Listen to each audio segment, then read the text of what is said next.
มื่อยเจ้าจะเที่ยงผม แรงกินบักต้นกานี่ทุกคนเวลากินเขาสำหรับออโต้ทุกคนกับผมเคยมาจากเถื่อเนาะสำหรับการกินปูในครั้งนี้ก็เป็นครั้งแรกด้วยว่าการทำอิฐเนาะแต่ก็บอกว่าทางเงินพันเฮียงเลยครับมาสัญญาสิพาไปหาอย่างสัญญามันกำลังคอยเลยบนตอนนี้กำลังกะเตรียมกินปูเนาะเพราะว่าหัดคล้องให้แน่นทุกคนเพราะว่าอย่ามันกันมันตก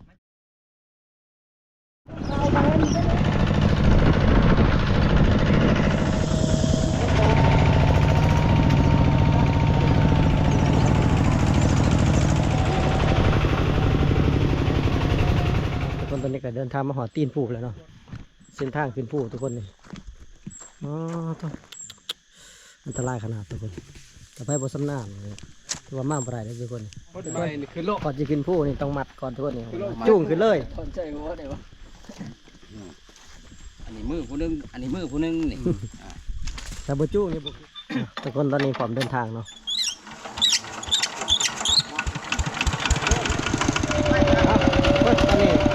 อันนี้อยากไปทำนาทีเนาะทุกคน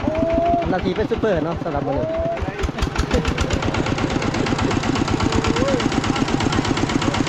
เอาไปเนาะตอนนี้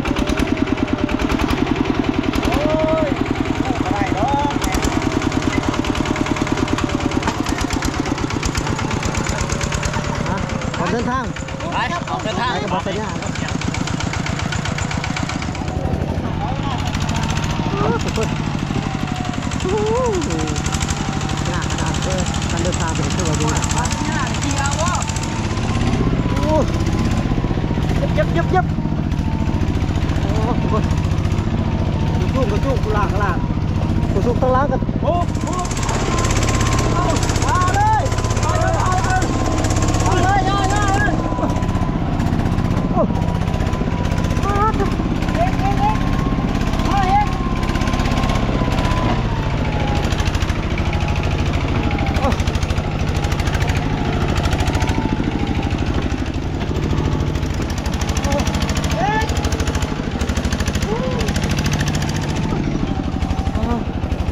เชียร์ลีมาไม่ได้ครับโรดาลีนี่ถือว่ามาทางสินีบุไรเนาะ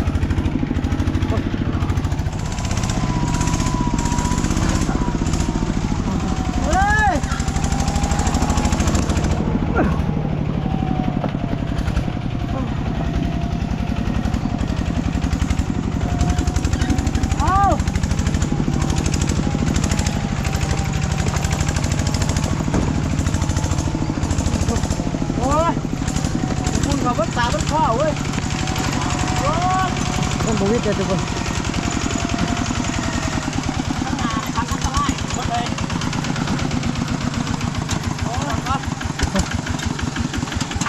เราขออีกเท่านี้เนาะอ๋อทุกคนเส้นทางบนขึ้นนี่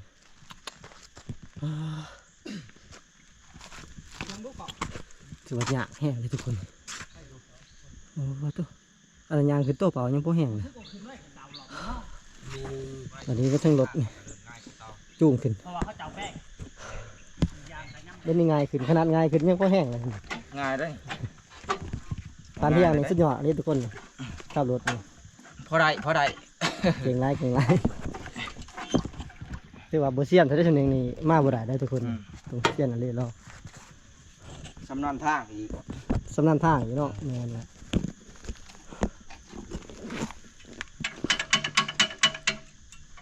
เป็นเซ็กรถก่อนตีรถก่อนบางหน้าครับลุยต่อทุกคนอีกเถื่อหนึ่งเนาะอีก2 เถื่อทุกคนจะได้สิริวิทย์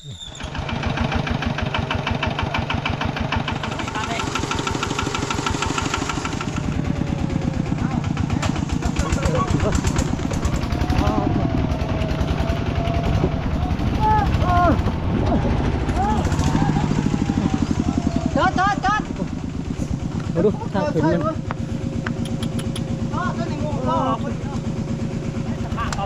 โอ้เมื่อยนักแห้งไปดิทุกคนผมเคยมาไปในเจ็ดเสือทุกคนคันที่3เลยได้ทุกคนนี่คันที่3ก็ยังบ่ผ่านยังอีก4-5มันจะผ่านไปได้แต่ละอย่างนี่บ่ธรรมดาทุกไปได้โอ้ยเมื่อยบ่ทรมเมื่อยโอ้ยจะได้มาครั้งแรกแต่ว่ามาครั้งแรกโอเค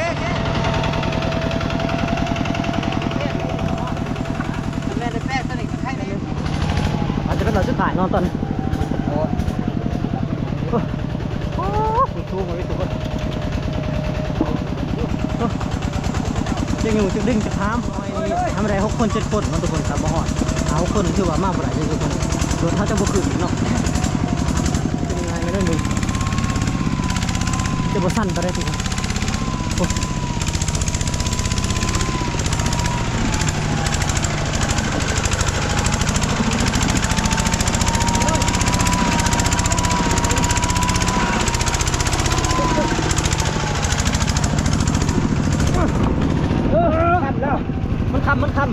มันคำไปทำอย่างนี้เลยเดี๋ยวก่อนตัวนี้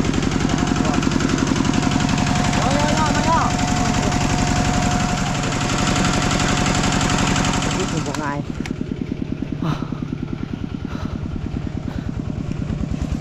ถือว่าอะไรไข่หน่อยเลยสบายเลยบัดนี้ง่ายทุกคนต่อไปก็จะเดินทางสะดวกกว่าเก่าเนาะอ๋อตัวจนไฟขนาดเจ้าเหมือนเอาแห้งจากข้าวหนึ่งจะเดินทางต่อเพิ่นว่าจะไปกินข้าวอยู่ห้องติดเป็ดติดไก่เนาะเพิ่นว่า เหนื่อยบ่ แต่ละคน สุกเบิดใส่เบิด ถือว่า แล้วบ่ เสมอ4 เถื่อเนาะทุกคนกว่าจะผ่านจากปีเสมอได้เดินเติบเนาะจะได้เดินทางต่อเนาะ อะไร เหนื่อยได้ทุกคนเหนื่อยได้ทีมงานทำงานที่บ้านมาแก่คน เข้าแรงพวกเรากล้องเลย เดินทาง เหนื่อย สมควรอยู่ดอกยังอีกไกลเลยทุกคน ย่างอีก20 ลักแล้ว20 ลักได้เพราะว่าแน่นทางแต่ว่าเฮาบ่ได้เจ๊ของหั่นนะมีแต่เฮาใส่รถเนาะ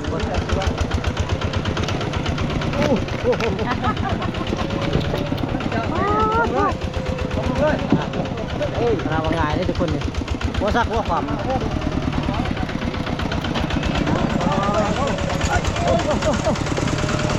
งเลยเชี่ยนขนาดเลยโอ้น้ำชื้นซุปเปอร์นี่เป็นได้ปั้นกุ้งมาไม่บอก เมื่อยคักก็ดีคือว่าเด้อสู้อย่างเดียวทีมงานเฮา ไม่ได้ค่ากลับเมื่อนี่ก็สีง่ายบ่หรือว่าหยากของเขา สิง่ายอยู่ค่ากลับ เก่าเนาะ ขาลงมันก็ง่ายกว่าขาขึ้นอยู่ ถ้าลงสีง่ายก็ค่าขึ้นทุกคนผมว่ามันจะสั้นเนาะตอนนี้ขึ้นมาบินมาพูดแล้วทุกคนตายเลยขึ้นมาจะตึงอาการขึ้นมาบ่หอดทุกคนต้นใหม่ว่าลาย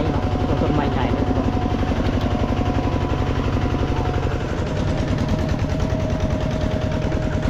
สร้างอย่างแน่กันเนาะ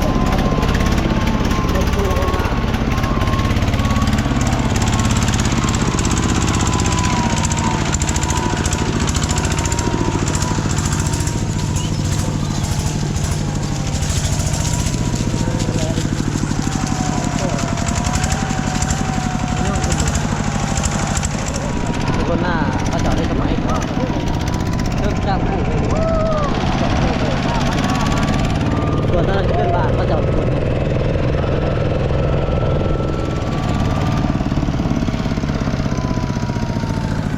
ซุปเปอร์ดีได้ซุปเปอร์ลอย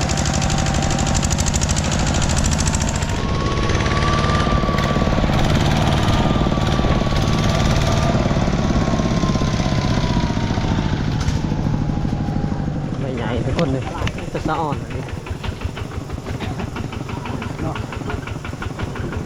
คือสำลำเทียนเลย ทางข้างนอกเป็นอย่าง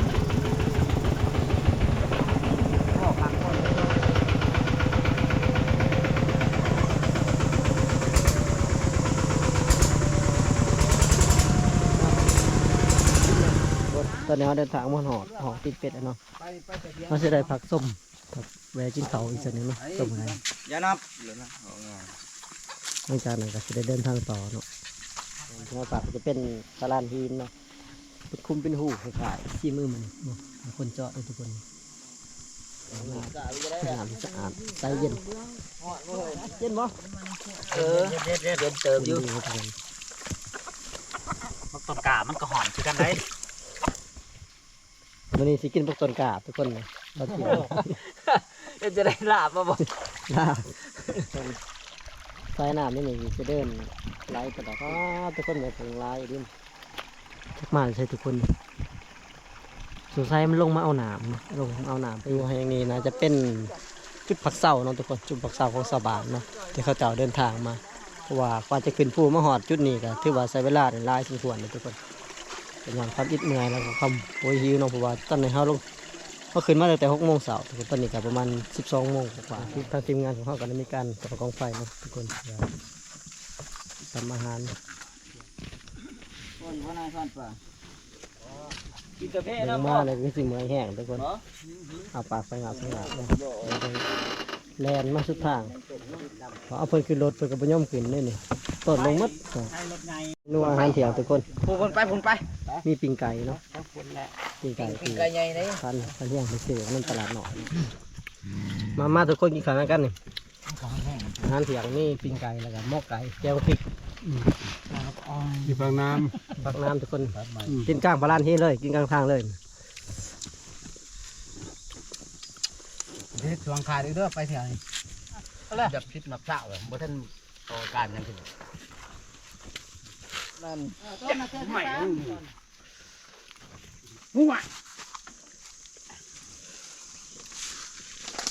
ตอนแรกกินบักต้นกานี่ทุกคน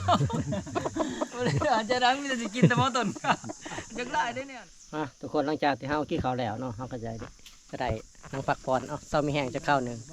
หลังจากนั้นเฮาก็จะได้เดินทางปลายทางคือไปหาเซนวนกับประมาณ2 ชั่วโมง3 ชั่วโมงเนาะทุกคนถือว่าใกล้เติบได้ทุกคนเฮาก็จะได้เดินทางแล้วเนาะหลังจากไปพักผ่อนเช้ามีแห้งเพราะว่าเฮาย้ำมันค่ำก่อนทุกคนถนนหนทางก็บ่ค่อยดีอะไรเอาเดินทางทุกคน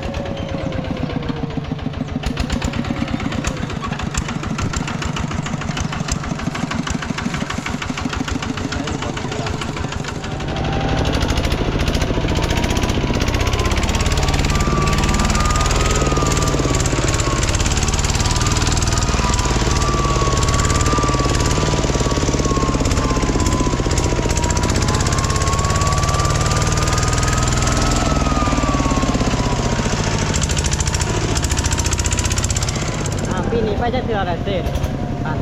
3-4เทื่อแล้ว โอ้พี่เดี๋ยวไป3-4เทืออะไรทุกคนสำหรับมอโต้นี่เป็นคาสบิดเนาะได้สัมผัสบรรยากาศเซนวนทุกคนตอนนี้ก็เดินทางมาหอดเชียงนาหน่อยแล้วเนาะมอโต้กับบุกเฮ็ดจักเถื่อไปน้องเชียงนาหน่อยได้ยินแต่เขาเจ้าก็เชียงนาหน่อยเมื่อวันนั้นก็เลยว่าเขาเจ้าปะเครื่องปะกองอันทาอยู่นี่2 คนเนาะ จะได้พันแนมโอ้พันแนมนี่รักมากเนาะบ่โทษ ที่ก็ถามทุกคนนี่ ได้ยังเลย ไปดีไปมอง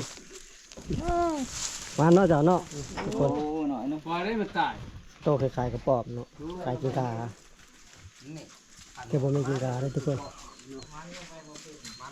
กระถางเขาจะกินของผมเนาะเขาจะขวัดไว้ อ่างน้ำเลย อ่างน้ำทุกคน ไปกิน ไปกินแล้วก็ซึมทรายเนาะน้ำซึมทรายทุกคนแหล่งน้ำธรรมชาติมาโตก็สิกินคือกันทุกคน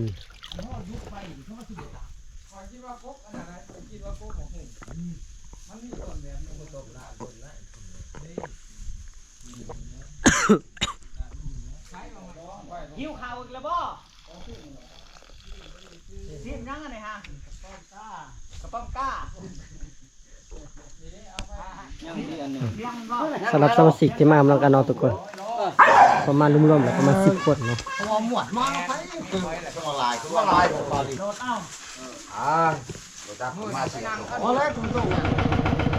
ทุกคนหลังจากเก็บเกลือเก็บกองเก็บสัมภาระแล้วเนาะจะได้เดินทางต่อเนาะทุกคนไปที่เซนวน ดูกันเด้อ อะไรตัวใหญ่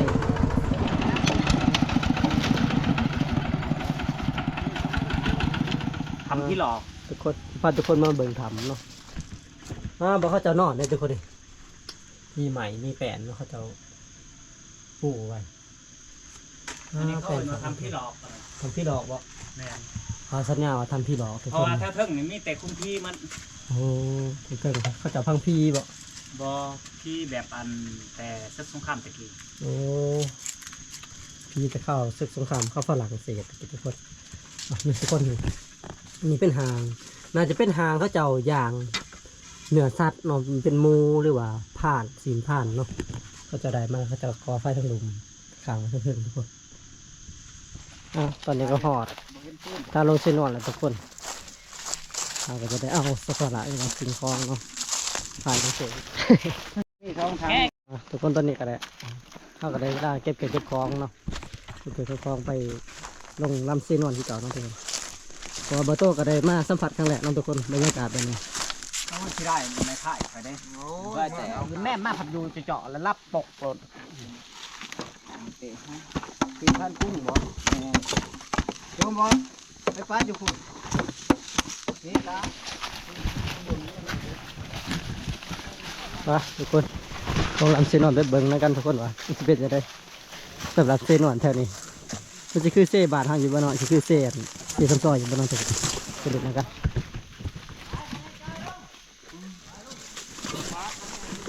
โทษ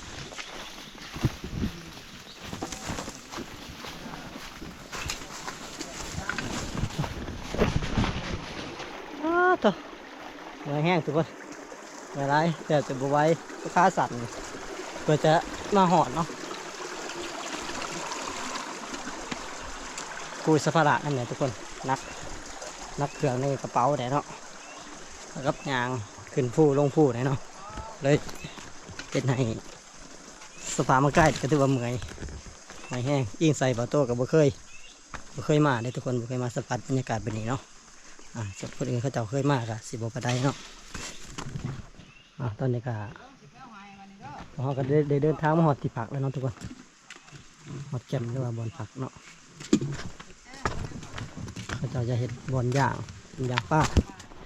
หรือว่าย่างหมูป่าเนาะถ้าได้หมูป่าเขาเจ้าก็อาจจะย่างหมูป่าเนาะถ้าได้ป้าก็อาจจะย่างแบบวันนี้นะทุกคน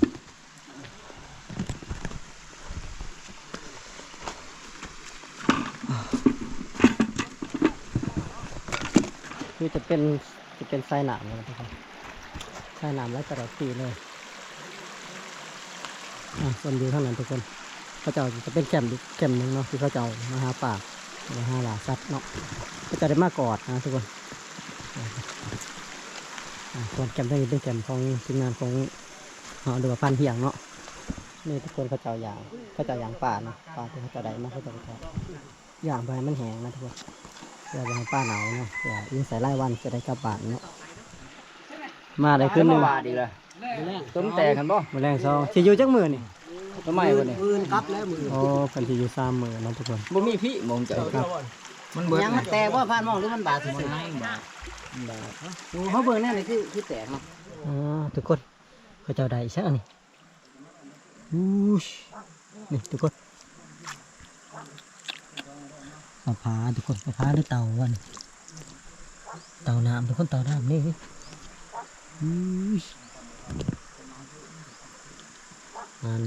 นเขาจะมานอนได้3 คืนนะทุกคน2 คืนเนาะมือเขาจะได้เดินทางกลับเนาะเขาจะได้ด่างมา3-4 ด่างนะทุกคนเขาจะมากันอยู่4-5 คน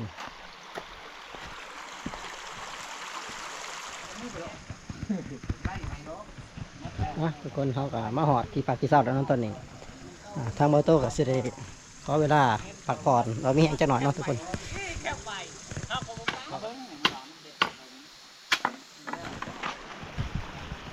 ทุกคนตอนนี้ก็เป็นเวลาค่อยกลับลงแล้วเนาะเบอร์โต้กับสิเดขอโต้ลำลาขอบใจทุกคนที่รับชมคลิปตั้งแต่ต้นจนจบเนาะต่อไปขอกันใหม่คลิปหน้าทุกคนต่อไปขอกันว่าสบายดีสวัสดีครับ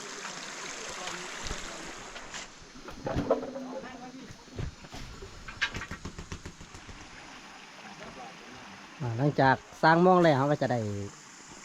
ไปกางเนาะทุกคนไปกางเลยเขาได้ย่ำเสาเนาะเลยรุ่นต้นเสาทุกคนบอกว่าต้องกลางคืนเขาก็ได้มีการหาสัตว์ป่าอีกเช่นนึงเนาะ